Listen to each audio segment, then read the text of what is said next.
मैं स्पष्ट कर दूं, कई सारे अखबारों में और न्यूज़ चैनल्स में इसके बारे में गलत फहमी जानबूझ के बढ़ाया जा रहा है। किसी का रिटायरमेंट एज 48 साल नहीं किया गया है। ये रूल पहले भी था।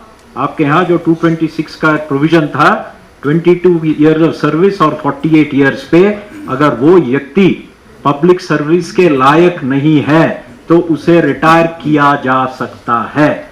इट डज नॉट मीन कि इस प्रदेश में काम कर रहे 4.5 लाख लोगों को रातों रात रिटायर किया जाएगा। अगर उसका सरकारी नौकरी में रहने से किसी का फायदा नहीं हो रहा है, कि वो काम नहीं कर रहा है, तो रिटायर करने का अधिकार सरकार को है अगर वो 48 ईयर से ऊपर है। ऐसे प्रोविजंस भारत सरकार में भी है, जम्मू एंड कश्मीर में भी पहले से भी थे। हमने कोई नया चीज नहीं लाया है, हमने एक दिन का भी फर्क नहीं लाया। जो पुराना लॉ था उसके नए इंडियन कॉन्स्टिट्यूशन के अनुरूप बाकी चीजें हमने एडजस्ट की। एज में हमने कोई बदलाव नहीं लाया है। सारे मीडिया भाइयों से बहनों से दरखास्त है कि इस गलतफहमी को दूर करिए। कहीं रिटायरमेंट एज 48 नहीं किया गया है। अगर कोई व्यक्ति है, तनख्वाह ले रहा है और पिछले 3 साल से नौकरी में दफ्तर नहीं आ रहा है, तो हमें रिटायर करने का हक है। बस कृषि भूमि जो है वो किसानों के लिए आरक्षित रखी गई है। कोई इसमें बाहरी नहीं आने वाला।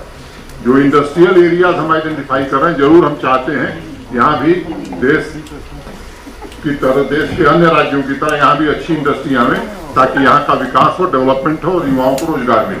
Thank you. याद होगा कि सीबीसी गाइडलाइंस इंप्लीमेंट हुए, आरटीआई आया उसमें, एक प्रोफेशनल बोर्ड आया आज के दिन में। पिछले 1.5-2 सालों में आपने देखा होगा कि आप एक भी स्कैंडल नहीं बता सकते कि जेएनके बैंक में पिछले 1.5-2 साल में हुए हैं।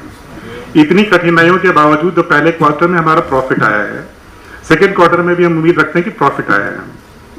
एक फैसला यह था कि आरबीआई और सेबी गाइडलाइंस के मुताबिक हम लोग पोस्ट जो एमडी की है और चेयरमैन की है स्प्लिट करते हैं। तो चेयरमैन के लिए हम लोगों ने एक शिनाख्त किया था और एक एमडी के लिए शिनाख्त किया था। कभी कभी रेगुलेटरी प्रोसेस जो होता है वो सरकार के हाथ में नहीं होता है। तो जो रेगुलेटरी प्रोसेस के बारे में अगर आप सवाल पूछेंगे तो वो सवाल जायज नहीं है, ठीक है, यहीं पे छोड़ते हैं। लेकिन जेएनके बैंक में जिस तरह के रिफॉर्म्स हुए हैं वो अभूतपूर्व हैं। आज के दिन में अगर 11,000 जो सैंक्शन की बात आज आप कर रहे हैं, ये यूथ हमारे पास नहीं आया, हम उनके पास जाकर वो सैंक्शन दे रहे हैं और आज 20 लोगों का आपके सामने देंगे। ये पहली बार है कि आम लोगों को जेएनके बैंक इस आसानी से लोन दे रहा है। ये सेलिब्रेट करने का केवल है। केवल और केवल कुछ लोग जो इलीगली और अनऑथराइज्डली कोई गवर्नमेंट प्रेमिसेस में बैठे हुए थे, उनको एविक्ट किया गया है। मैं ज्यादा बात नहीं कहूंगा, लेकिन सिर्फ एक ही बात कहूंगा विदाउट टेकिंग नेम्स। आपने कहा कि किसी का क्वार्टर लिया गया, लेकिन that news agency was in possession of 5 government accommodation both in Jammu and Srinagar and had large outstandings of rents also. So इसलिए ऐसा नहीं है कि कोई एजेंसी को बंद कर दिया गया, केवल अगर कोई प्रेमिसेस को इलीगली अनऑथराइज्डली ऑक्यूपाई कर रहे थे उनको एविक्ट किया। जी जनाब साहब, यहाँ विनायक जहांगीर फ्रॉम पीटीआई। पिछली प्रेस कॉन्फ्रेंस जो 10 दिन पहले हुई थी करीब, उसमें आपने स्पोर्ट्स के बारे में कहा था कि आप एक इंक्वायरी करेंगे। मुझे नहीं पता कि क्या उसका फोटो लेकर आया हूं आपको देने के लिए। एक मिनट सर, एक मिनट। मेरा सवाल उसके बारे में नहीं है, लेकिन उसका मैं थोड़ा अपडेट चाहूंगा।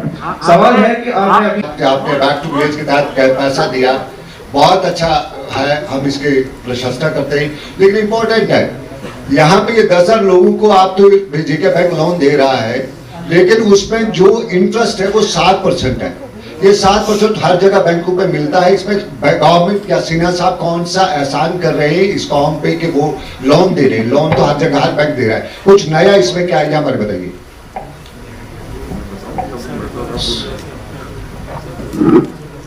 ये बहुत ही इंपॉर्टेंट सवाल पूछा कि नया क्या है। मैं आपको बताना ये चाहूंगा कि जो हम लोग की इंप्रेशन है कि पहले लोन, छोटे छोटे लोन लेने के लिए भी लोगों को कई चक्कर लगाने पड़ते थे। आज B2 B3 में ऑफिसर्स क्या आइडेंटिफाई किया और उनको एक 15-20 दिनों के अंदर लोन मिल रहा है। मेरी बात सुन लीजिए। दूसरा, हर पंचायत से 2 व्यक्तियों को कम से कम आइडेंटिफाई किया गया, और वो चाहे वो रिमोट से रिमोट एरिया में भी है, बहुत दूर दराज जगह में, उनको भी दिया जा रहा है। तीसरा, इनकी जो ऑनरेबल एलजी साहब ने बताया कि ये अंत नहीं है, ये एक रिलेशन की शुरुआत है। उनके सस्टेनेबिलिटी के लिए बैंक उनको कंटिन्यू करेगा हैंड होल्ड करना, ताकि वो जिंदगी में आगे बढ़ सके। ये बेसिकली अप्रोच का फर्क है। साहब, बैंक तो किसी जगह पे भी लोन देता है, अप्रोच का फर्क है, यही समझा रहा हूं।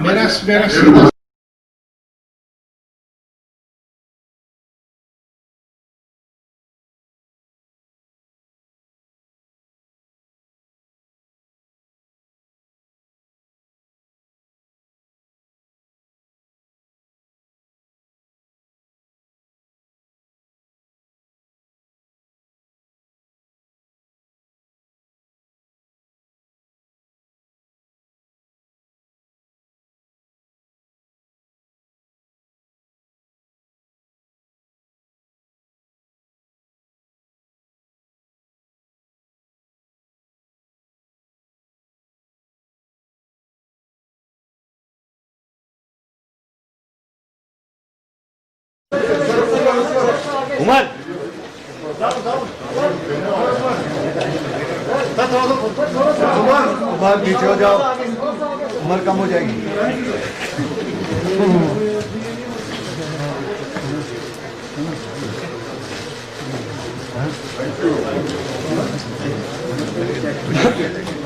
Thank you very much, sir. Thank you, sir.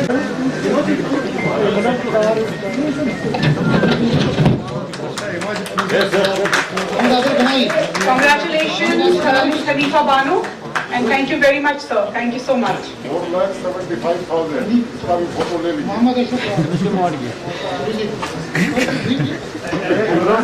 Sir, we will be now handing over Manzoor Ahmed from the horticulture, related to horticulture. Please come.